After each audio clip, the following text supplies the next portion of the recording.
নমস্কার সকলকে বন্ধুরা, বিগ ব্যাশ লিগের ৩৮ নম্বর ম্যাচটিতে মুখোমুখি হতে চলেছে মেলবোর্ন রেনেগেডস এবং ব্রিসবেন হিট এই দুটি টিম। এবং আজকের এই ভিডিওতে আমি তোমাদের সাথে ৩৮ নম্বর ম্যাচটির toss prediction match prediction share করার চেষ্টা করব। ভিডিওটা কিন্তু ছোট্ট ভিডিও হবে, তোমরা স্কিপ করো না, পুরো ভিডিওটা দেখো। আর পুরো ভিডিওটা দেখার পরে যদি ভিডিওটা ভালো লাগে অবশ্যই একটা লাইক করো। আর এই বিগ ব্যাশ লিগের পাশাপাশি আমি বাংলাদেশ প্রিমিয়ার লিগেরও প্রতিটা ম্যাচের টস প্রেডিকশন ম্যাচ প্রেডিকশন তোমাদের সকলের সাথে শেয়ার করছি। যারা যারা চ্যানেলটিকে এখনো সাবস্ক্রাইব করোনি আমি তাদের সকলকে বলবো অবশ্যই চ্যানেলটিকে তোমরা সাবস্ক্রাইব করে নিও। আর বন্ধুরা, সাউথ আফ্রিকা টি-20 লিগ এবং ইন্টারন্যাশনাল টি-20 লিগের প্রতিটা ম্যাচের টস প্রেডিকশন ম্যাচ প্রেডিকশন আমি তোমাদের সাথে আমার টেলিগ্রাম চ্যানেলে কিন্তু শেয়ার করছি। যারা যারা এখনো পর্যন্ত আমার টেলিগ্রাম চ্যানেলে জয়েন হওনি আমি বলতে চাই অবশ্যই জয়েন হয়ে যাও। এই দুটো লিগের প্রতিটা ম্যাচের টস প্রেডিকশন ম্যাচ প্রেডিকশন তোমরা আমার টেলিগ্রাম চ্যানেলে পেয়ে যাবে। লিংক আমি ডেসক্রিপশন বক্সে দিয়ে দিয়েছি। আর বন্ধুরা, মেলবোর্ন রেনেগেডস এবং ব্রিসবেন হিট টিমের মধ্যে এই ৩৮ নম্বর ম্যাচটি হতে চলেছে মেলবোর্নে। আর এই ৩৮ নম্বর ম্যাচটির জন্য যদি আমি এখানে ব্রিসবেন হিট এবং মেলবোর্ন রেনেগেডস এই দুটি টিমের মধ্যে একটি ভালো টোটালের কথা বলি, তো বন্ধুরা এখানে প্রথম ইনিংসে যদি ১৮০ প্লাস স্কোর হয়, ১৮০ থেকে ১৯০ ২০০-র মধ্যে টোটাল হয়, আমার মনে হচ্ছে একটি ভালো টোটাল হতে পারে। এবার দেখার বিষয় থাকবে কি হয়।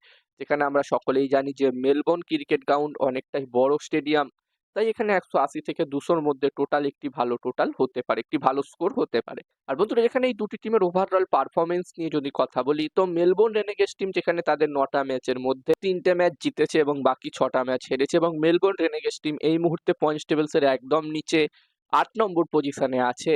বলা যেতে পারে তারা আর এখান থেকে হয়তো কোয়ালিফাই করতে পারবে না প্লে অফসের জন্য, তবে তাদের কাছে শেষ সুযোগ আছে।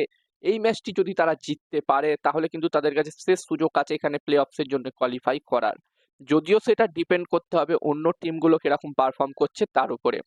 এখানে বাকি টিমগুলো যারা পয়েন্টস টেবিলসের নিচের দিকে আছে তারা যদি তাদের শেষ ম্যাচটি হেরে যায় প্রতিটা টিম, তাহলে এখানে কোয়ালিফাই করার চান্স আছে মেলবোর্ন রেনেগেডস টিমের।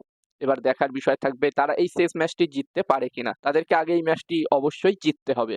অন্যদিকে বন্ধুরা, ব্রিসবেন হিট টিমের কথা বললে এই টিমটি তাদের ৯টা ম্যাচের মধ্যে ব্রিসবেন হিট টিমও ৩টে ম্যাচ জিতেছে, ৫টা ম্যাচ তারা হেরেছে, যদিও একটি ম্যাচ তাদের বৃষ্টির কারণে ড্র হয়েছিল এবং সেই কারণে তারা ১ পয়েন্ট এখানে বেশি আছে, ১ পয়েন্টে এগিয়ে আছে এখানে মেলবোর্ন রেনেগেডস টিমের তুলনায়। তো এখানে এই ম্যাচটি যদি ব্রিসবেন হিট টিম জিততে পারে, মেলবোর্ন রেনেগেডস টিমকে তারা হারাতে পারে, তাহলে কিন্তু তাদেরও কোয়ালিফাই করার চান্স আছে, অনেকটাই বলা যেতে পারে তাদের কোয়ালিফাই করার চান্স আছে প্লে অফসে। শুধু মেলবোর্ন স্টার টিমকে তাদের শেষ ম্যাচটি হারতে হবে, তাহলেই কিন্তু এখানে ব্রিসবেন হিট টিম কোয়ালিফাই করে যাবে প্লে অফসে। তার আগে তাদেরকে এই ম্যাচটি জিততে হবে। আর এই ম্যাচটির জন্য আমি যদি আমার প্রেডিকশন তোমাদের সকলের সাথে শেয়ার করি, তো আমার যতদূর মনে হচ্ছে বন্ধুরা, আরো একবার আমি তোমাদেরকে বলতে চাই, এখন সাউথ আফ্রিকা টি-20 লিগের পাশাপাশি ইন্টারন্যাশনাল টি-20 লিগও চলছে এবং এই দুটো টুর্নামেন্টের প্রতিটা ম্যাচের টস প্রেডিকশন ম্যাচ প্রেডিকশন আমি তোমাদের সকলের সাথে আমার টেলিগ্রাম চ্যানেলে শেয়ার করছি। যারা যারা এখনো পর্যন্ত আমার টেলিগ্রাম চ্যানেলে জয়েন হওনি আমি তাদের সকলকে বলবো অবশ্যই জয়েন হয়ে যাও। এই দুটো টুর্নামেন্টের প্রতিটা ম্যাচের টস প্রেডিকশন ম্যাচ প্রেডিকশন তোমরা একদমই ফ্রিতে আমার টেলিগ্রাম চ্যানেলে পেয়ে যাবে। ডেসক্রিপশনে আমি আমার টেলিগ্রাম চ্যানেলের লিংক দিয়ে দিয়েছি, অবশ্যই তোমরা সকলে জয়েন হয়ে যাও। আর আমার যতদূর মনে হচ্ছে বন্ধুরা, এই ম্যাচটিতে এখানে টস জিততে পারে, এই ৩৮ নম্বর ম্যাচটিতে এখানে টস জিততে পারে ব্রিসবেন হিট টিম এবং এই ম্যাচটিও জিততে পারে ব্রিসবেন হিট টিম। আমার প্রেডিকশন রইল এই ম্যাচটিতে টস ম্যাচ দুটোই ব্রিসবেন হিট টিম জিতবে। এবার দেখার বিষয় থাকবে কি